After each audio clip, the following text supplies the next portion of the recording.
옛날에 어떤 사람이 높은 나무에 올라갔습니다. 올라갈 때는 몰랐는데 내려오려고 하니까 겁이 났습니다. 바람이 나뭇가지를 흔들자 더욱 두려워졌습니다. 줄 하나가 있었는데 튼튼할 것 같아가지고 이렇게 붙잡았습니다. 그런데 줄이 끊어지는 바람에 크게 다쳤습니다. 겉으로 보기에는 멀쩡해 보였는데 안은 썩었고 약해져 있었던 것이지요. 자신을 지켜줄 것이라고 생각해서 의지했던 줄이 오히려 자신을 위험에 빠뜨리게 된 것입니다.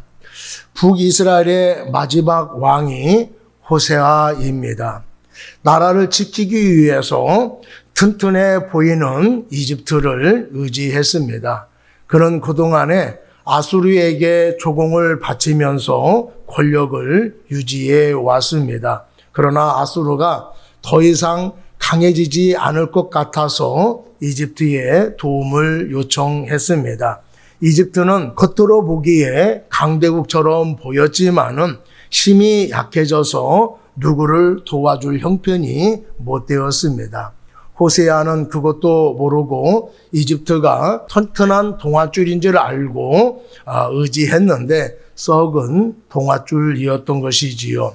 결국 이스라엘은 아수르의 공격을 받아서 나라가 멸망당하고 말았습니다.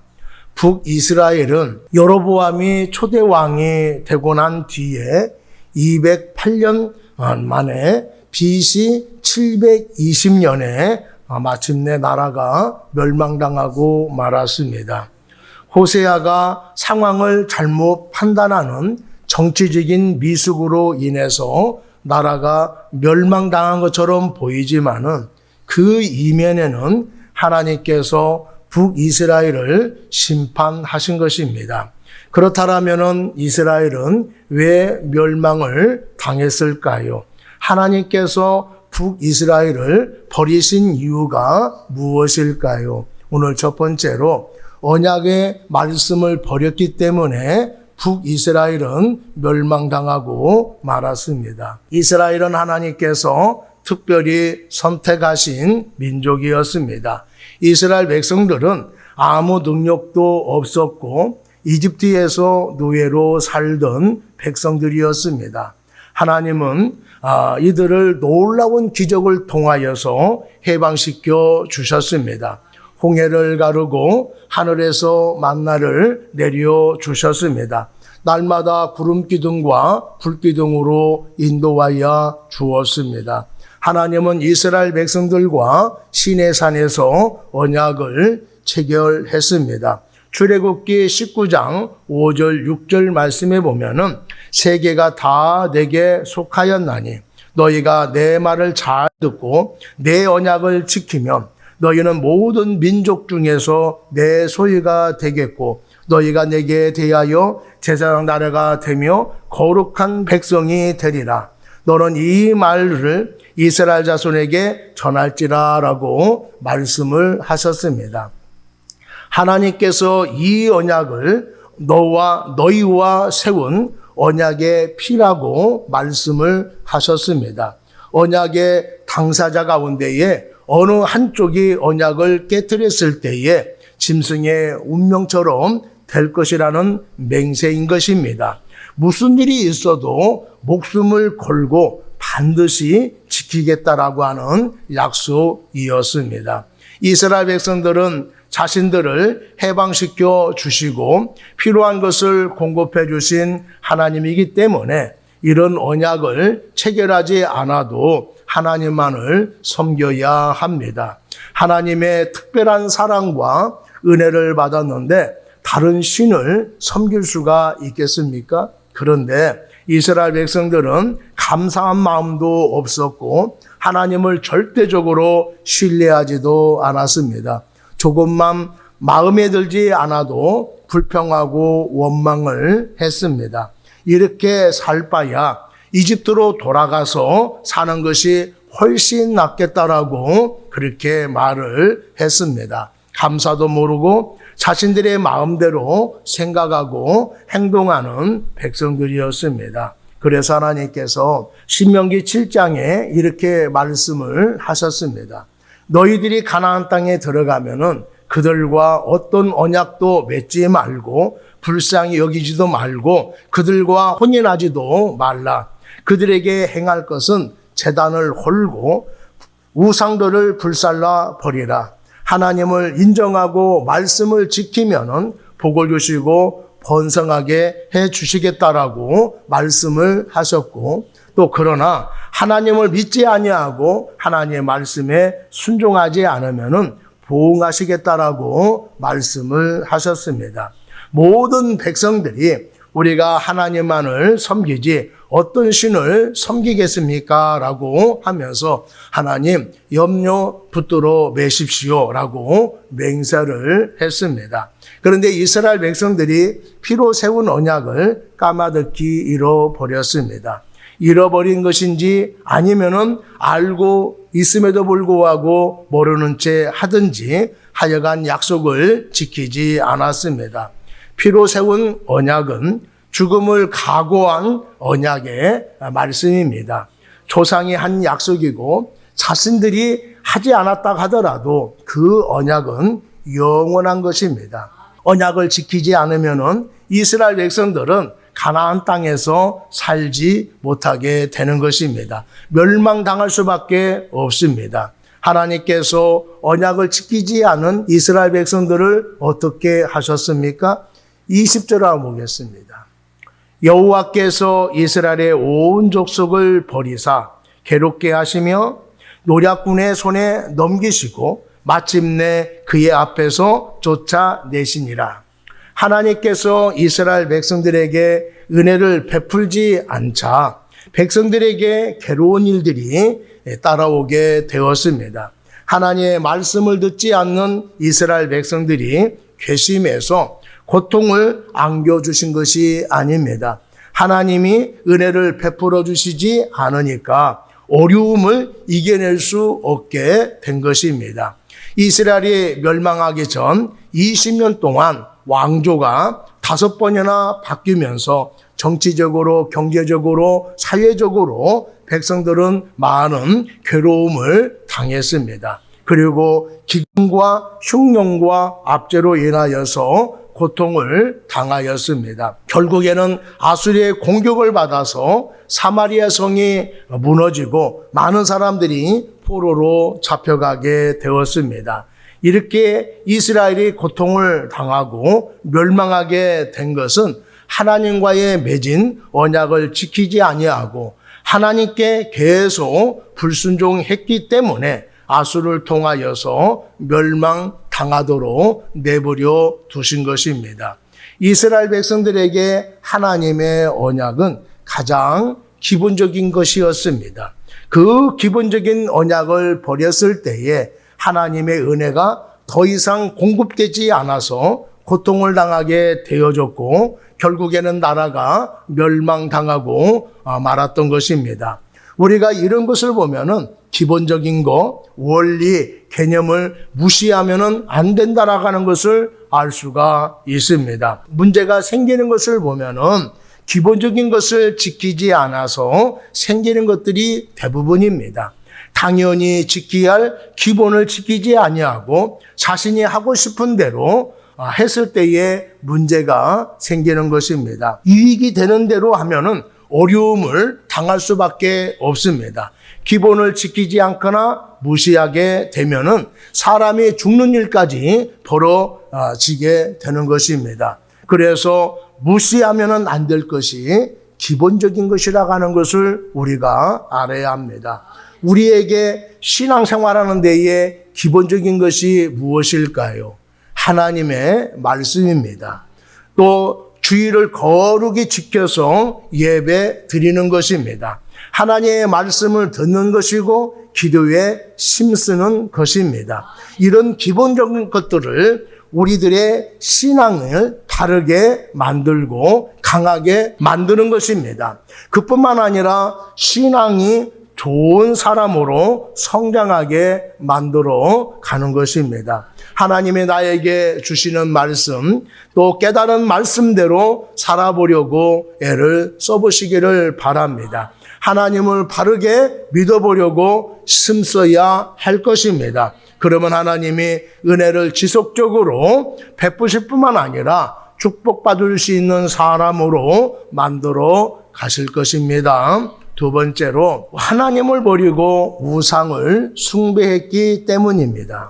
이스라엘이 멸망당한 근본적인 이유는 단순히 외적인 실패나 정치적인 요인이 아니라 하나님을 떠나서 우상을 숭배한 영적 타락에 있었다라고 하는 것을 말씀해 주고 있습니다. 7절, 8절 한번 보겠습니다. 이 일은 이스라엘 자손이 자기를 애굽 땅에서 인도하여 내사 애굽의 왕 바로의 손에서 벗어나게 하신 그 하나님 여호와께 죄를 범하고 또 다른 신들을 경외하며 여호와께서 이스라엘 자손 앞에서 쫓아내신 이방 사람의 규례와 이스라엘 여러 왕이 세운 율례를 행하였음이라라고 말씀을 하고 있습니다. 이스라엘 백성들은 하나님을 섬긴다고 하면서도 금송아지를 섬겼습니다. 그뿐만 아니라 바할과 아세라를 섬겼고 산당을 세워서 이방의 풍습을 따랐습니다. 이런 행위는 그들의 마음속에 이미 하나님보다 다른 것을 더 소중히 여기고 있다는 것을 말해주고 있는 것입니다. 그들은 하나님을 완전히 버리지는 않았더라도 하나님 외에 다른 것을 더 소중하게 여기고 있었던 것입니다. 이스라엘 백성들의 타락은 특정한 우상 숭배의 행위에 국한된 것이 아닙니다. 하나님을 버리고 하나님보다도 더 의지하고 신뢰하는 대상을 따랐다라는 것이 심각한 문제였던 것입니다. 우상 숭배의 문제는 겉으로 드러난 사물이나 신상을 섬기는 것이 전부가 아닙니다. 외형적인 숭배가 없다 하더라도 우상에서 자유로운 것은 아닙니다. 오히려 마음속에 하나님보다 더 중요하게 여기는 것이 있다고 하면은 그것이 우상인 것입니다. 하나님만으로 만족하지 않고 자신의 욕망을 채우기 위해서 다른 것을 찾고 우선시할 때에 이미 마음속에 우상이 자리 잡고 있는 것입니다. 우상 숭배는 단순히 외적인 신상에 절하는 행위 그 이상으로 우리의 마음속에 있는 욕망과 인간의 고집에서 비롯된다라고 하는 것입니다. 이스라엘의 이런 태도는 출애굽 이후에 금송아지를 만들어 그것을 하나님이라고 부르면서 섬긴 사건에서 비롯되었습니다. 모세가 시내산에 올라가서 내려오지 않자 백성들은 자신들을 위한 신을 만들어 냈습니다. 눈에 보이는 우상을 통해서 불안한 마음을 떨쳐버리려고 한 것입니다. 하나님께서 이를 두고 목이 곧은 백성이라고 말씀하시면서 진노하셨습니다. 목이 곧다라고 하는 표현은 인간의 고집을 의미하며 이스라엘 백성들이 하나님을 자기를 위한 신으로 간주했다라고 하는 말이 되겠습니다. 하나님을 자신의 뜻을 이루는 수단으로 삼고 항상 자신의 편이 되어주는 존재로 여기는 것이 잘못된 것입니다. 이러한 사고방식은 신의 마음을 움직이기 위해서 정성과 열심을 들여야 한다는 마음으로 이어지게 된 것입니다.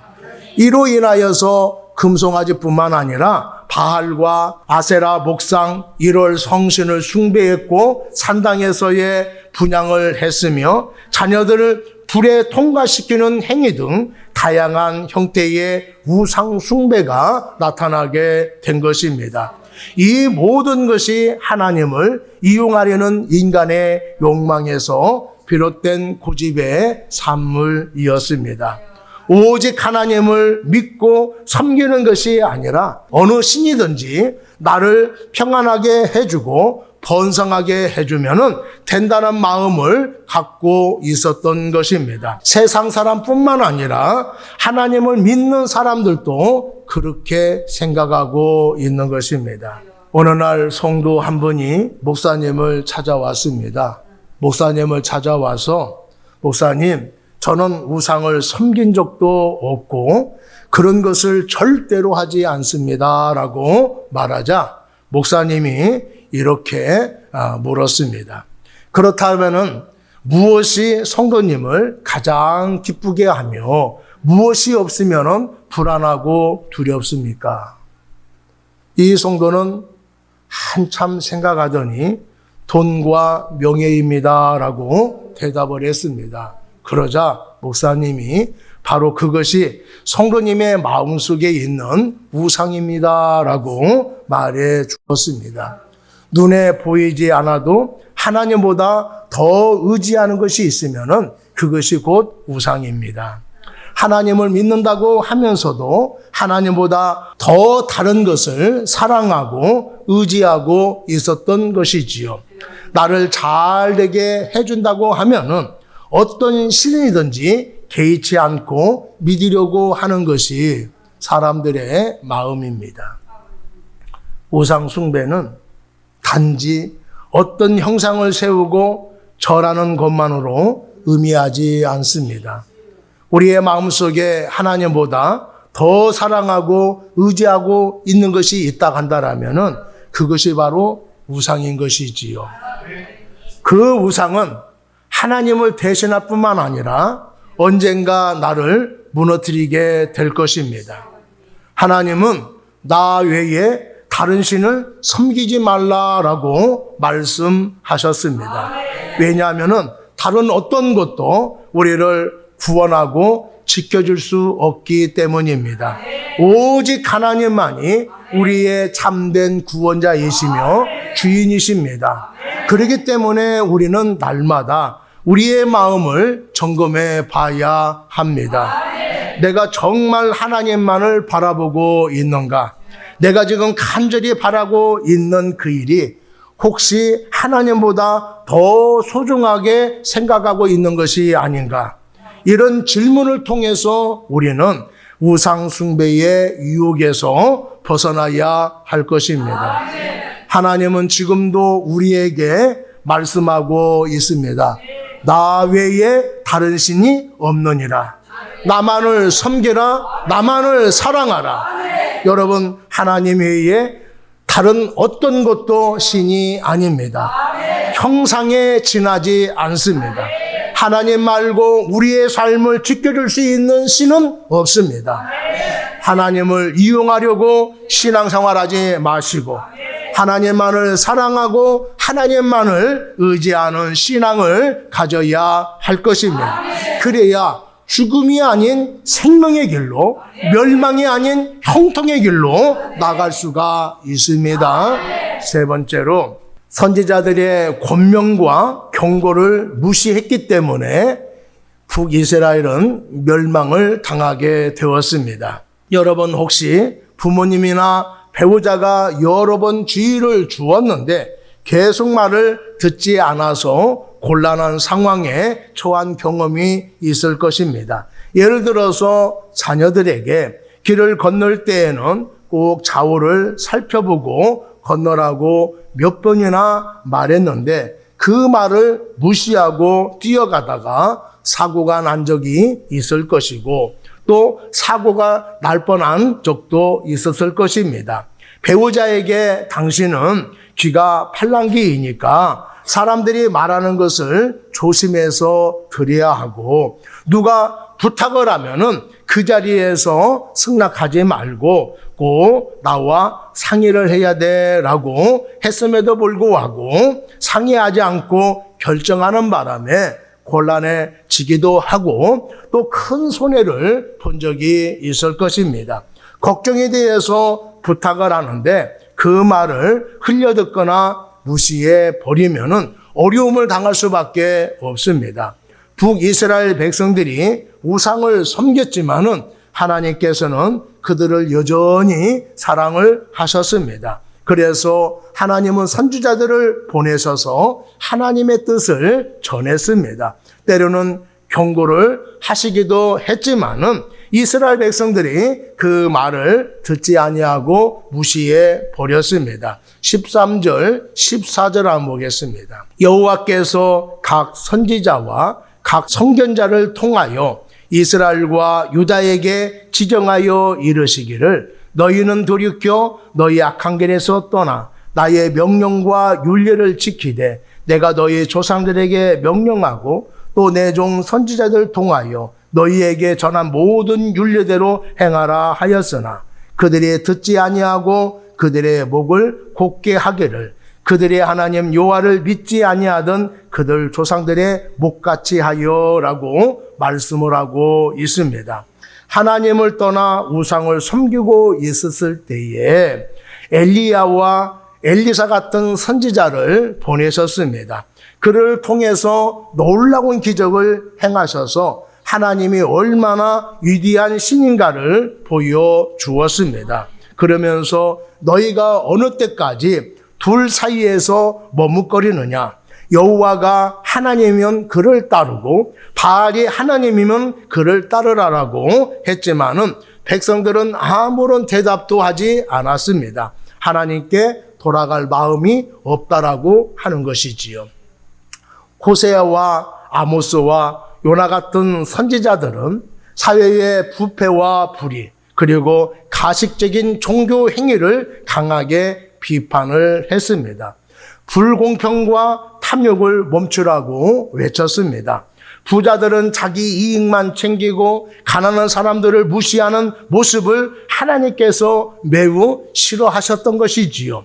하지만은 이스라엘 백성들은 선지자의 말을 듣지 아니하고 오히려 그들을 핍박하고 멸시하고 감옥에 가두고 심지어는 죽인 선지자도 있습니다. 부모님이 위험하니 조심하라라고 말씀하셨는데 귀담아 듣지 않고 계속 위험한 행동을 하는 어린아이와 같은 것입니다. 경고를 무시하더니 결국에는 북이스라엘이 멸망당하고 말았던 것입니다. 하나님께서 선택한 이스라엘 백성들이 제사장의 나라가 되기를 원하셨습니다. 그리고 하나님을 믿는 사람들이 얼마나 복되게 사는지를 보여주시기를 원하셨습니다. 그런데 이스라엘 백성들이 하나님을 믿지 아니하고 격들로 가자 하나님은 그냥 보고만 있을 수가 없었습니다. 그래서 선지자를 보내서 바른 길을 제시해 주었고 따르지 아니하자 책망을 했던 것입니다. 그래도 말을 듣지 않자 채찍을 가하게 되었습니다. 그래도 돌이키지 않자 결국에는 멸망당하도록 내버려 두셨던 것입니다. 성경은 하나님이 은혜로우시고 긍휼이 많으시며 노하기를 더디하시고 인자하심이 풍부하다라고 말씀을 하고 있습니다. 하나님은 참으시고 오래 기다리지만은 무한정 참고 기다려 주는 것이 아닙니다. 우리가 먹는 음식에 유통기한이 있지요. 맛있는 음식이라도 유통기한이 지나면은 먹을 수가 없습니다. 냉장고에 넣어 놓으면은 괜찮을 줄 아는데 오래 지나면은 곰팡이가 펴서 먹을 수가 없습니다. 사람들이 편리하게 사용하는 신용카드도 한도가 있고 기한이 있습니다. 한도가 초과되어지면은 또 기한이 차면은 더 이상 쓸 수가 없습니다. 마찬가지로 하나님의 은혜도 유통기한이 있다라고 하는 것을 기억해야 합니다. 하나님의 은혜, 인내, 무한정 같지만은 무한정한 것이 아닙니다. 우리가 계속 죄를 짓고도 돌아서지 않으면은 하나님께서 마음을 돌이켜서 우리를 떠나실 수도 있다라고 하는 것을 기억해야 할 것입니다. 하나님께서 문을 열어놓고 기다려 주실 때에 그때 돌아와야 합니다. 기회를 주실 때에 그때를 놓치면은 안 됩니다. 기회는 언제나 오는 것이 아닙니다. 하나님의 마음의 문을 활짝 열어 주실 때에 그때 돌아서서 돌아오시기를 바랍니다. 우리가 하나님의 말씀을 외면하고 계속 고집을 부리면은 결국 하나님의 관계가 멀어지고 우리가 겪는 어려움이 커질 수밖에 없습니다. 하나님께서 선지자를 보내시고 믿음의 사람들을 통해서 권면하실 때에 우리는 두렵고 떨림으로 말씀을 들어야 합니다. 우리가 말씀을 듣지 아니하고 고집을 부리게 되어지면은 하나님의 관계가 깨어질 수밖에 없습니다. 계속 말씀을 듣지 아니하고 우리가 살아가면은 하나님은 결국에는요 채찍을 들을 수밖에 없습니다. 그래서 하나님이 말씀을 하실 때에 귀를 기울여 드려야 합니다. 그리고 멀리 갔더라도 하나님이 부르시면은 모든 것을 내려놓고 돌아서야 할 것입니다. 머뭇거리면은 모든 것을 이룰 수가 있습니다. 오늘 우리에게 주시는 교훈이 무엇입니까? 하나님의 말씀하실 때에 순종하는 것이 우리를 안전하게 하고 행복하게 하는 길이라고 말씀하고 있습니다. 만약 우리가 하나님의 뜻을 따르지 않고 마음대로 살면은 결국 후회하게 되어지고 큰 고통을 겪을 수밖에 없습니다. 하나님의 말씀에 순종하면은 안정되고 행복하게 살 수 있게 될 것입니다. 하나님과의 관계가 굳건해지고 어려움 속에서도 힘을 얻을 수가 있을 것입니다. 우리 각자가 하나님의 뜻을 마음에 새기고 삶 속에서 실천하는 사람이 되기를 바랍니다. 그러면 하나님께서 주시는 은혜와 축복이 계속 누리며 살아갈 수 있는 우리 모두가 될 것입니다. 우리가 세상을 살아갈 때에 상황도 중요하고 사람도 중요합니다. 그런데 그보다도 더 중요한 것이 있습니다. 하나님의 말씀을 듣고 순종해야 문제가 해결되어지고 우리가 더 발전할 수 있다고 하는 것입니다.